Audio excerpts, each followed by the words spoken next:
Baik, ini merupakan segmen terakhir perbincangan mengenai hal ini, jadi mungkin kami juga bisa berikan waktu yang terbatas pada para narasumber. Closing statement mungkin juga dari Pak Herman untuk menanggapi tadi apa yang disampaikan Pak Martin. Singkat saja Pak Herman, silakan.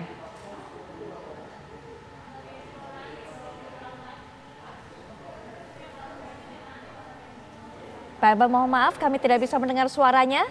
Pak Herman, kami coba perbaiki suara dengan Pak Herman, tapi mungkin Pak Ayah Salmi terlebih dahulu. Ya, Pak Herman, kami sudah bisa mendengarkan. Ya. Baik, silakan disampaikan singkat. Jadi pertama ada yang kurang tadi bahwa Ricky tidak pernah mendengar dari Sambo akan dilakukan di rumah Duren 3. Jadi di mata Ricky masih ada pembicaraan lanjutnya. Dia tidak mendengar antara pertemuan antara Richard dengan saudara Sambo.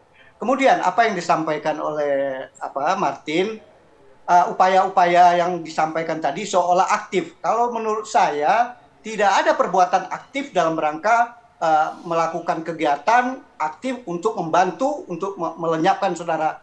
Yang ada dia dipanggil oleh disuruh oleh Kuat katanya Ricky dan Joshua. Itu pun juga dalam kesempatan lain Rommel pun menyampaikan panggilan juga bahwa seolah itu dipanggil seperti. Jadi bukan hanya Kuat gitu yang didengar oleh Ricky. Jadi di mata dia tidak membayangkan sampai masuk ke dalam itu sudah kejadian. Yang lain lagi ada saksi yang disampaikan.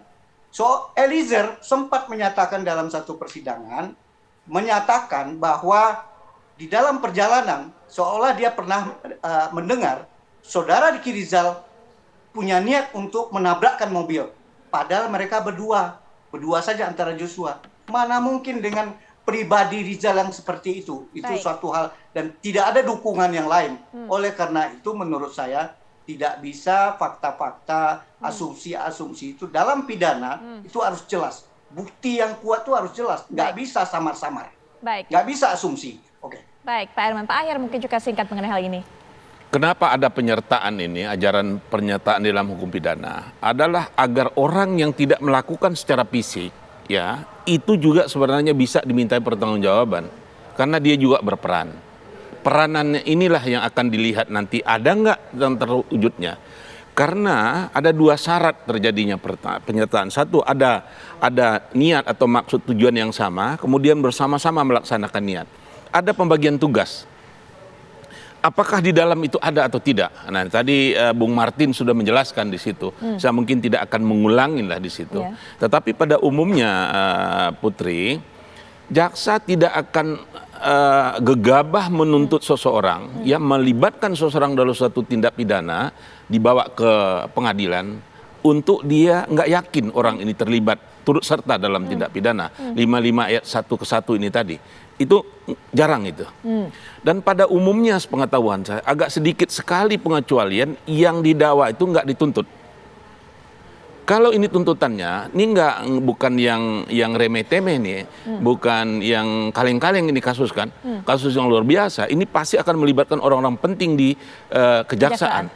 Minimal Jampidum ini bahkan menurut saya kemungkinan ini JA akan ikut. Sama wajah ini akan terlibat di dalam mengenai masalah apa hukuman ini akan dituntut kepada yang bersangkutan. Jadi prediksi saya adalah 340, Yungto 55 akan dikenakan terhadap 5 orang ini tadi. Baik. Kecuali pengacaranya yang Yosua bisa mengatakan dia disuruh. Ada yang menyuruh, nah ini bisa dipakai nanti dia akan lepas dari segala tuntutan hukuman. Baik. Itu prediksi saya. Terakhir mungkin singkat Mas Kirdi, tangisan Putri Chandrawati kita sudah saksikan, penyesalan Sambo, bagaimana kemudian ini bisa meyakinkan hakim? Cukup meyakinkankah kalau menurut Mas Kirdi?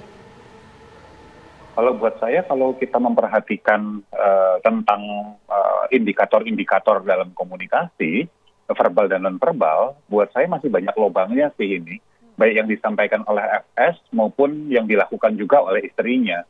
Ini dua-duanya terlalu banyak ketidakkonsistenan gitu ya. Dan itu bisa katakanlah bisa ada memang indikator general maupun spesifik dilihat berdasarkan pola-pola komunikasinya mereka berdua dari sebelum-sebelumnya juga. Jadi bukan cuma kali ini aja dilihatnya.